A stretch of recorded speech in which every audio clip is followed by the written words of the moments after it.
Hello everyone, how are you? I hope all are safe and doing good. Today, in this lecture, we will discuss Chapter 4 History, the Mughal Empire. Students, Indian सब continent जैसी large territory पे rule करना is not a easy task for the any ruler in the starting of 16th century means middle ages में किसी भी ruler के लिए Indian सब कॉन्टिनेंट पे रूल करना for a long period of time is not a easy task. क्यों? Because due to the diversity of people and culture. Unlike their predecessors, the Mughal created an empire and accomplished it. अब predecessors क्या होते हैं? अपने से पहले राजाओं की तरह. उधर मुगल्स ने अपने से पहले रूलर्स से हट के एक एम्पायर क्रिएट भी किया और उसको कंट्रोल भी किया. From the latter half of the 16th century, they expanded their kingdom from Agra and Delhi. उन्होंने 16th सेंचुरी के हाफ के बाद अपनी किंगडम को एक्सपेंड किया दिल्ली और आगरा तक. 17th सेंचुरी तक पहुंचते पहुंचते उन्होंने सारे इंडियन सब कॉन्टिनेंट को क्या कर लिया था? कंट्रोल कर लिया था. अब उन्होंने ऐसी एडमिनिस्ट्रेशन स्ट्रक्चर्स इम्पोज की, ऐसे गवर्नेंस के आइडियाज़ दिए जो क्या है उनके रूल के एंड के बाद भी क्या किए जाते हैं? उनको अडॉप्ट किया जाता है. परफेक्ट एग्जाम्पल है Red Fort. Today the prime minister of India addresses the nation on Independence Day from Red Fort in Delhi which was once the residence of the Mughal emperors. जो कभी मुगल एम्परर्स की रेजिडेंस हुआ करता था. Understand? Now move to the next topic. Who were Mughals? ये मुगल्स कौन थे? The Mughals were descendant of two great लाइनेजेस.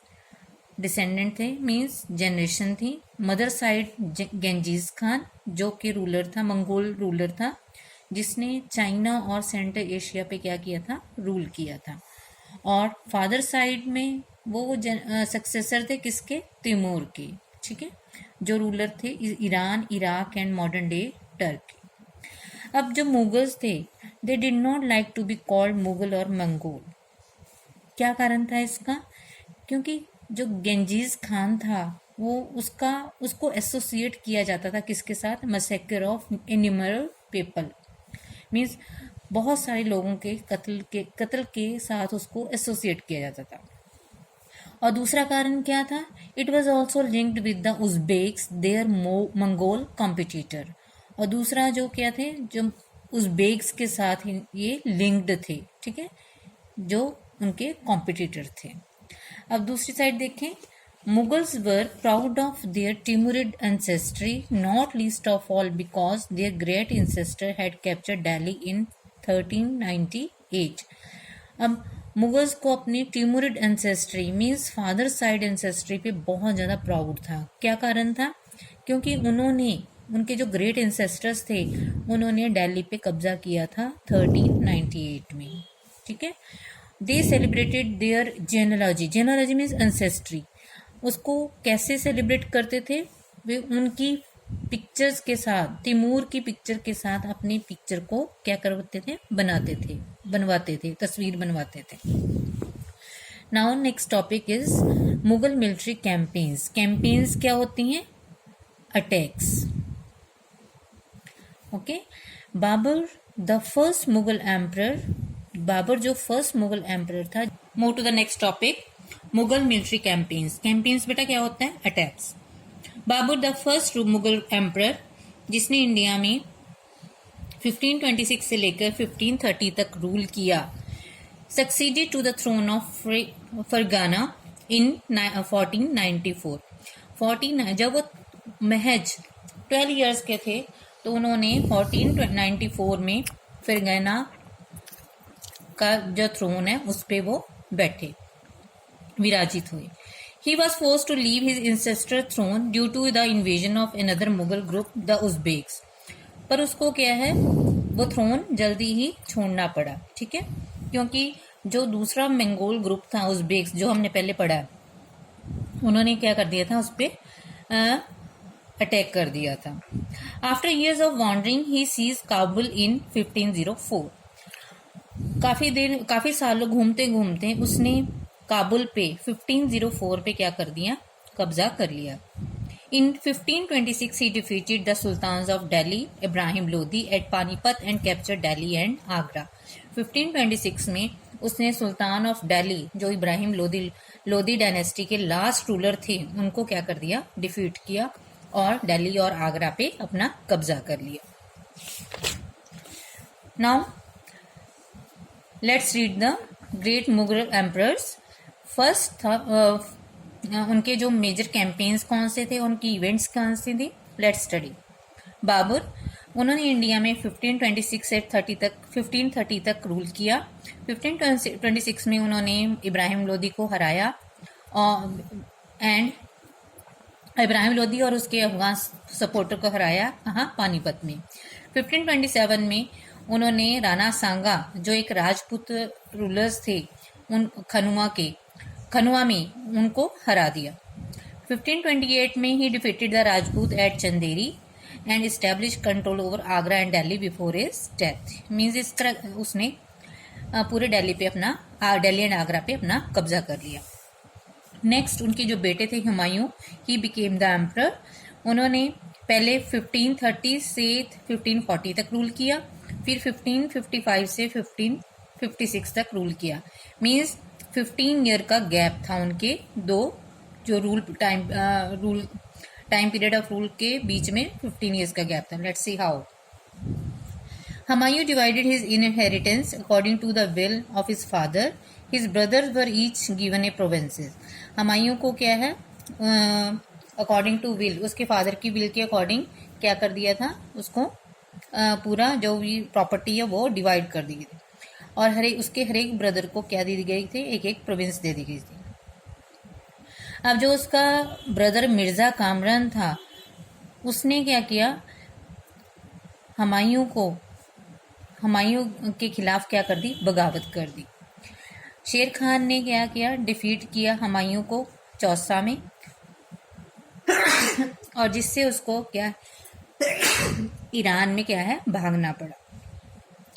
Iran में हुमायूं ने साफिद शाह की हेल्प से उसने दोबारा दिल्ली पे क्या कर लिया, कब्जा कर लिया 1555 में. पर अगले साल ही वो क्या है, एक एक्सीडेंट मीन्स स्टेयर केस से गिर के उसकी क्या होगी, डेथ होगी. Now next Mughal emperor was Akbar. Akbar सिर्फ 13 ईयर्स का था when he became the emperor. और उसके जो रेन है, उसका जो टाइम रूल है, मीन्स रूल का टाइम पीरियड है, उसको 3 पीरियड्स में डिवाइड किया जाता है, ठीक है.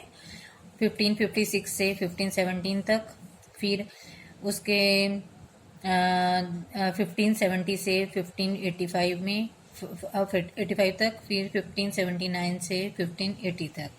ओके. नाउ फिर in the last year of his rain Akbar was distracted by rebellion of Prince Salim. उसके बेटे ने उसके खिलाफ क्या कर दी, बगावत कर दी और जो फ्यूचर में क्या बना, मुगल एम्परर बना जहांगीर. ऐसे ही जहांगीर ने 1605 से लेकर 1627 तक रूल किया, ठीक है. जो प्रिंस खुर्रम था, उसका बेटा, जो फ्यूचर एम्परर जिसको शाहजहां भी कहा जाता है, उसने last years of his rain में क्या कर दी, बगावत कर दी, ठीक है. देन शाहजहां, जिसने 1627 से 1658 तक रूल किया, ठीक है. और उसने कॉन्फ्लिक्ट था सक्सेशन, शाहजहां के 4 बेटे थे, उनके बीच में आपस में वॉर ऑफ सक्सेशन छिड़ गई. औरंगजेब विक्टोरियस हुआ, ठीक है. उसने अपने 3 ब्रदर्स, जिसमें दारा शिकोह जो शाहजहां का बहुत ही फेवरेट बेटा था, उसको मार दिया, ठीक है. और शाहजहां को क्या कर दिया गया, बंदी बना लिया गया, ठीक है. और उसने अपनी पूरी लाइफ आगरा के किले में बिताई. अब last Mughal powerful Mughal emperor Aurangzeb, उसने 1658 से 1707 तक रूल किया, ठीक है। और फिर उसका जो बेटा था प्रिंस अकबर, उसने रेबल कर दिया औरंगजेब के खिलाफ, ठीक है, किसकी हेल्प के साथ, मराठास और डेक्कन सल्तनत, ठीक है। और फिर बाद में वो ईरान भाग गया। फिर उसने डेक्कन सुल्तान्स को दबाने के लिए आर्मीज भेजी, ठीक है। फिर बाद में कुल मिला के उसकी डेथ के बाद वॉर ऑफ सक्सेशन छिड़ पड़ी उसके बेटों के बीच। Now move to the next topic, Mughal traditions of succession. अब जो मुगल्स थे वो प्राइमोजेनिचर रूल में विश्वास नहीं करते थे, ठीक है।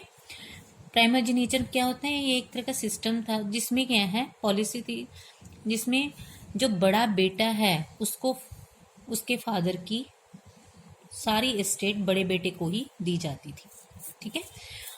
पर जो मुगल्स थे उन्होंने फॉलो किया मुगल और तिमुरिड कस्टम कोपार्सिनरी इनहेरिटेंस। इसमें क्या था भी जितने भी बेटे होते थे फादर के, उनके उन सब में क्या कर दी जाती थी, जो इनहेरिटेंस है डिवाइड कर दी जाती थी। Okay, now next topic, Mughal relations with other rulers. The Mughal rulers campaign constantly against rulers who refuse to accept their authority. अब मुगल्स की पावर बढ़ रही थी, ठीक है। वो उस रूलर पे अटैक कर देते जो उनकी अथॉरिटी को एक्सेप्ट करने से रिफ्यूज कर देता, ठीक है। बहुत सारे रूलर ऐसे थे जिन्होंने मीन्स अपने आप ही उनको ज्वाइन कर लिया, मीन्स उनकी सुपरमेसी मान ली थी किनकी, मुगल्स की। इनकी परफेक्ट एग्जाम्पल है राजपूत। कई राजपूत ने अपनी they married their daughters into Mughal families and received high position, और हाई पोजीशंस को उन्होंने रिसीव किया, ठीक है। जिसमें से जो जहांगीर की जो मदर थी, the mother of Jahangir was daughter of Rajput ruler of amber, और जो शाहजहां की मदर थी she was the Rathore princess, daughter of Rajput ruler of Mewar. अब कुछ राजपूत ऐसे थे जिन्होंने इनको रजिस्ट किया, मीन्स उनके कंट्रोल को, अथॉरिटी को नहीं माना। इसमें से कौन थे, सिसोदिया राजपूत ऑफ मेवाड़, महाराणा प्रताप। उन्होंने लंबे समय तक के हम मुगल्स के साथ क्या की, लड़ाई की, ठीक है। वंस अब जब जो डिफीटेड रूलर्स थे, जो डिफीटेड रूलर्स थे मुगल्स उनके साथ बहुत ही अच्छे से क्या करते थे, ट्रीट करते थे। इवन कि उनकी जो लैंड्स थी उनको वापस दे दी जाती थी, ठीक है, एज ए असाइनमेंट। पर किसके अंडर रहते वो मुगल्स के अंडर थे, ठीक है। मीन्स जो हारे हुए राजपूत थे या रूलर्स थे उनको उनकी ज़मीनें वापस दी जाती, मीन्स उनका जो भी एरिया था वो दे दिया जाता था वापस, पर वो रहते किसके अंडर थे, मुगल्स के अंडर रहते। The careful balance between defeating but not humiliating their opponents enable the Mughals to extend their influence over many kingdoms and chieftains। अब उन्होंने काफ़ी बैलेंस बना रखा था डिफीटिंग में, मे भी वो हराते थे रूलर्स को, उनको ह्यूमिलेट नहीं करते थे, इंसल्ट नहीं करते थे, ठीक है। जिससे मुगल्स का अच्छा खासा क्या था, इन्फ्लुएंस था किनके ऊपर, किंग्स और चीफ्टन्स के ऊपर। पर ये बैलेंस पूरा लंबे समय तक ये बैलेंस रखना बहुत ज़्यादा मुश्किल था। औरंगजेब, हमने देखा है औरंगजेब ने इंसल्ट की शिवाजी की, जब शिवाजी मुगल अथॉरिटी को एक्सेप्ट करने के लिए आए। Now next topic, administration. अब मुगल्स का जो एडमिनिस्ट्रेशन है वो कैसा था, mansabdar and jagirdar. Mughal recruited diverse bodies of people, means उन्होंने क्या है, एक ही कम्युनिटी के लोग नहीं रिक्रूट किए थे, भर्ती किए हुए थे अपनी आर्मी में, उन्होंने अलग अलग डाइवर्स कम्युनिटी के लोग किए थे, रिक्रूट किए गए थे। इनमें से टर्किश नोबल्स थे, ईरानियंस थे, इंडियन मुस्लिम्स थे, अफगान्स थे, राजपूत थे, मराठास थे, और बहुत सारे ग्रुप भी थे, और भी बहुत सारे ग्रुप्स थे, ठीक है। जो मुगल सर्विसेज को ज्वाइन करता था उनको क्या कहा जाता था? मनसबदार कहा जाता था। हाँ, मनसबदार का मतलब क्या है? पर्सन जिसने मनसब, जिसके पास मनसब मीन्स कोई पोजीशन और रैंक होता था जिसके पास। अब ये जो मनसब था ये ग्रेडिंग सिस्टम होता था। मुगल्स ने इसको फिक्स किया हुआ था, रैंक के हिसाब से सैलरी को, मिलिट्री रिस्पॉन्सिबिलिटीज को फिक्स कर दिया था। अब जो रैंक्स और सैलरीज थी वो न्यूमेरिकल वैल्यूज से डिटर्मिन होती थी, निश्चित की जाती थी, जिसको जाट कहा जाता था। जितना ज़्यादा जाट होता था उतनी ही उसकी जो पोजीशन होती थी कोर्ट में उतनी प्रेस्टिजियस में, उतनी ऊंची उसकी हायर पोजीशन होती थी, उतनी ज़्यादा सैलरी होती थी। जैसे noble with zat of 5000 were ranked higher, उसका रैंक हायर होता था जिसका 5000 जाट होता था। उससे मीन्स 1000 जाट का जो रैंक होता था वो कम लोअर होता था और 5000 वाला का ज़्यादा होता था। अब जो मनसबदार्स थे इनके फंक्शंस क्या थे, इनका काम क्या था? उनका काम क्या था? To maintain a specified number of sawar और कैवलरी मैन, मीन उनको एक फिक्स नंबर में घुड़सवार रखने होते थे। अब जो मनसबदार है टाइम पे इनको रिव्यू के लिए लेकर आते, रजिस्टर करवाते, उनके हॉर्सेस को ब्रांड किया जाता, फिर उनको क्या है उसके बदले में क्या मिलता? पैसे मिलते, जिसको वो एज ए सैलरी दे देते हैं उनको, घुड़सवारों को। Receive their salaries as revenue assignments called jagirs. मनसबदारों को जो सैलरीज थी वो रेवेन्यू असाइनमेंट्स के रूप में मिलती थी, जिनको जागीर्स कहा जाता था। ठीक है। अब जो मनसबदार थे वो अपनी जागीर में रहते नहीं थे, ठीक है, ना ही वहाँ पे एडमिनिस्टर करते थे। उनको सिर्फ क्या हक था? Revenue, to collect the revenue. ठीक है, वो उन जागीर से सिर्फ रेवेन्यू कलेक्ट करते थे। रहते वो कहाँ थे? कहीं और। कहाँ रहते थे वो? Some other part of the country. अब अकबर के रूल में जागीर्स को पूरी बहुत ही ध्यान से क्या किया जाता? उनका असेस किया गया ताकि जो रेवेन्यू है उनकी सैलरी से बराबर हो। ठीक है, में जो रेवेन्यू कलेक्ट होता है, जो टैक्स कलेक्ट हुआ है, उनकी सैलरीज के बराबर हो, ना कम ना ज़्यादा। ठीक है। अब ज़ब्त एंड ज़मींदार, ये तो आपको पता ही है, जो main source of income Mughal rulers की क्या थी? टैक्स। किसके ऊपर टैक्स था? प्रोड्यूस, जो पीजेंट्री में जो फार्मर्स कल्टीवेशन करते, जो प्रोडक्शन करते, उसके ऊपर जो टैक्स होता था वो मुगल्स रूल की जो रूलर है उसकी सोर्स ऑफ इनकम होती थी। ठीक है। अब ये जो टैक्स है वो कुछ मिडल मैन जो इंटरमीडियरीज के जरिए लेते थे। इन इंटरमीडियरीज को क्या कहा जाता था? ज़मींदार कहा जाता था। इनमें से कौन होते थे? ये लोकल हेडमैन भी हो सकते थे, पावरफुल चीफ्टन भी हो सकते थे। मीन्स पीजेंट्स इन ज़मींदार को टैक्स देते और ज़मींदार इस टैक्स को किसको देता? मुगल रेवेन्यू डिपार्टमेंट को क्या कर देता? डिपॉजिट करवा देता। अब जो अकबर का रेवेन्यू मिनिस्टर था टोडरमन, उसने बहुत ही केयरफुल सर्वे किया पूरी क्रॉप प्रोडक्शन का। ठीक है, प्राइसेस का, एरिया कितने में 10 सालों के लिए कितना एरिया कल्टीवेट किया, उसमें से कितनी प्रोडक्शन होगी, उसकी प्राइसेस क्या होंगे। ठीक है, इस डेटा के बेस पे टैक्स को क्या कर दिया गया? फिक्स कर दिया गया। ठीक है, इन कैश। और हर एक जो प्रोविंस थी उसको रेवेन्यू सर्कल्स में डिवाइड कर दिया गया। ठीक है, अपने रेट्स के साथ इंडिविजुअल क्रॉप्स के ऊपर। और इस रेवेन्यू सिस्टम को क्या कहा जाता है?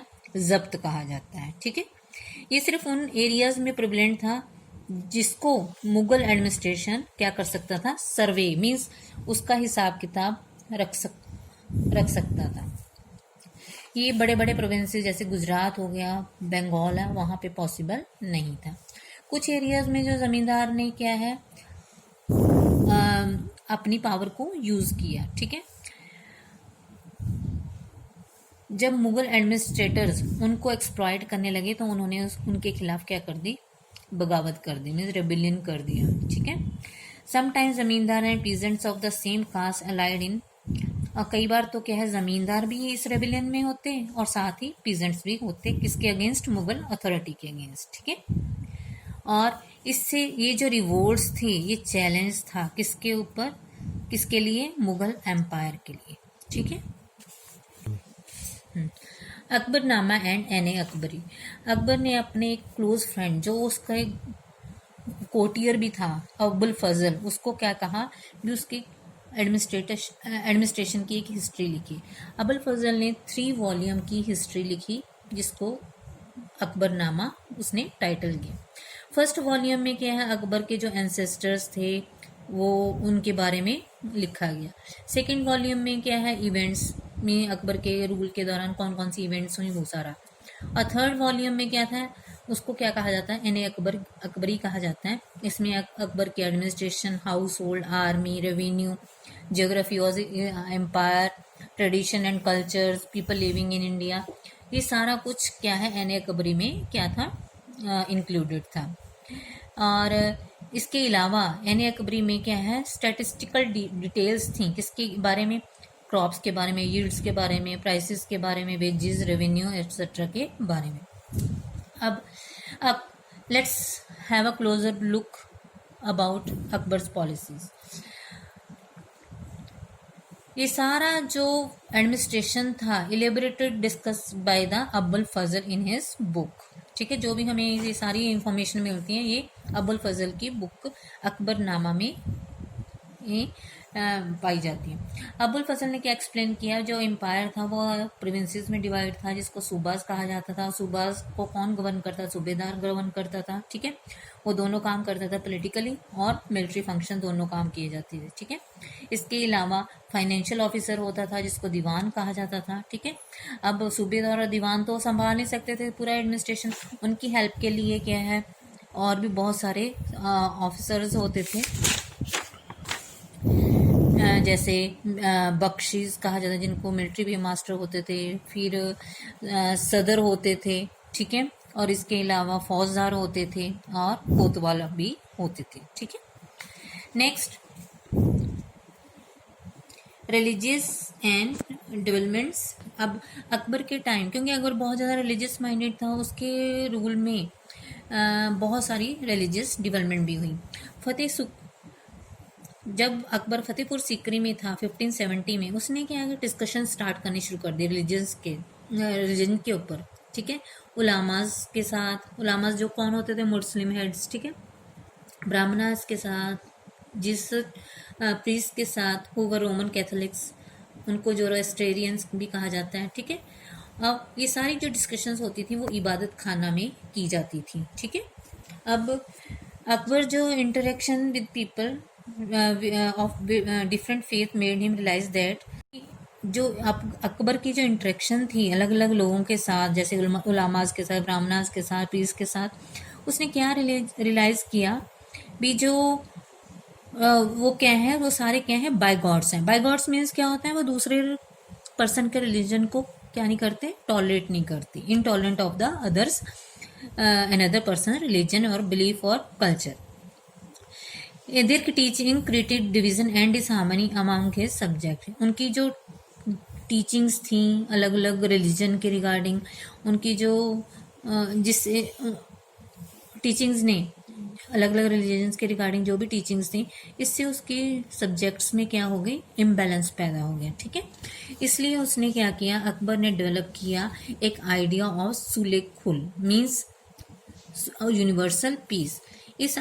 This idea of tolerance did not discriminate, means ये जो आइडिया था सुलेखुल का, ये डिस्क्रिमिनेट नहीं करता था भी अलग अलग रिलीजन में। उसके लिए सारे जो लोग थे they are equal, either they are of different religion, they are all people are equal। इस आइडिया के तहत किस पे फोकस किया गया, ऑनेस्टी पे, जस्टिस पे, पीस पे, जो यूनिवर्सली वो जो सबके लिए क्या है एप्लीकेबल होता है। अबुल फजल ने उसकी हेल्प की गवर्नेंस की विजन में, इस आइडिया ऑफ सुले कुल को प्रैक्टिस करने के लिए, ठीक है। और इस प्रिंसिपल को जहांगीर और शाहजहां दोनों ने मीन्स उसके आने वाली जो जनरेशन है उन्होंने भी इसको फॉलो किया. Now the last topic of this chapter, the Mughal Empire in 17th century after. अब मुगल्स की एडमिनिस्ट्रेटिव और मिलिट्री एफिशिएंसी इतनी अच्छी थी कि जिससे क्या है एम्पायर इकोनॉमिक और कमर्शियल प्रॉस्पेरिटी मीन्स पूरे मुगल एम्पायर में इकोनॉमिक और कमर्शियल प्रॉस्पेरिटी मीन्स खुशहाली थी. जितने इंटरनेशनल ट्रैवलर थे उन्होंने क्या डिस्क्राइब किया इस इंडिया को फेबल लैंड ऑफ वेल्थ. ठीक है. फिर उन्होंने ये कुछ जो सेम विजिटर्स जो सेम ट्रैवलर्स उन्होंने ये भी कहा भी इंडिया में पॉवर्टी भी एग्जिस्ट करती थी. ठीक है. और इनइक्वलिटीज़ बहुत ज़्यादा थी. कुछ लोग बहुत ज़्यादा अमीर थे और कुछ लोग बहुत ज़्यादा गरीब थे. ठीक है. अब मुगल एम्परर्स और जो मनसबदार थे क्योंकि उनकी इनकम और सैलरी बहुत ज़्यादा थी इसलिए वो चीज़ गुड्स पे बहुत ज़्यादा पैसा खर्च कर मीन्स खर्चा बहुत करती थी. और यही एक्सपेंडिचर बेनिफिट करता था किसको आर्टिजन्स और पीजेंट्री को. ठीक है. जो उनको गुड्स और प्रोड्यूस सप्लाई करते थे. पर रेवेन्यू कलेक्शन इतनी ज़्यादा थी जो इनके पास क्या है जो आर्टिजन है पीजेंट्री इनके पास बहुत ही कम बच पाता था. ठीक है. सारा क्या है रेवेन्यू उनसे क्या कर लिया टैक्स कलेक्ट कर लिया जाता था. द पुअरेस्ट अमंग देम अब जो गरीब लोग थे वो सिर्फ क्या थे हैंड टू माउथ मीन्स बड़ी मुश्किल से वो क्या है उनकी जो है खर्चा पानी चलता था. ठीक है. इसलिए वो बड़ी मुश्किल से टूल्स एंड सप्लाईज में क्या कर सकते थे इन्वेस्ट करते थे क्योंकि उनको खाना ही बड़ी मुश्किल से वो जुटा पाते थे. ठीक है. अपनी प्रोडक्टिविटी को इंक्रीज करने के लिए वो टूल्स और सप्लाईज पे बड़ी मुश्किल से खर्च करते थे. अब जो वेल्दियर थे peasantry and artisan groups merchants banker उनका बहुत ज़्यादा क्या था बोलबाला था मीन्स वो बहुत ही ज़्यादा क्या थे रिच थे. अब इतनी ज़्यादा वेल्थ रिसोर्सेज के कारण जो मुगल इलाइट था ये बहुत ज़्यादा क्या बन गया पावरफुल बन गए. जो नोबल्स थे वो बहुत ज़्यादा पावरफुल बन गए. ठीक है. 17th सेंचुरी में अब धीरे धीरे क्या मुगल एम्परर की जो अथॉरिटी थी पावर थी वो डिक्लाइन होती जा रही थी. ठीक है. इसलिए ये जो सर्वेंट थे जो नोबल्स थे वो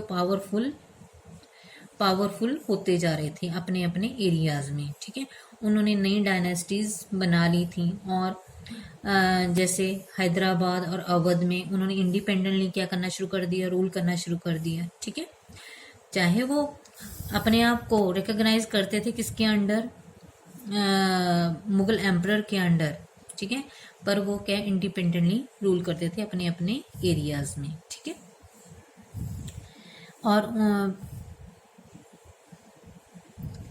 इनके बारे में अब हम पढ़ेंगे in chapter 10. This is the end of the chapter. Thank you.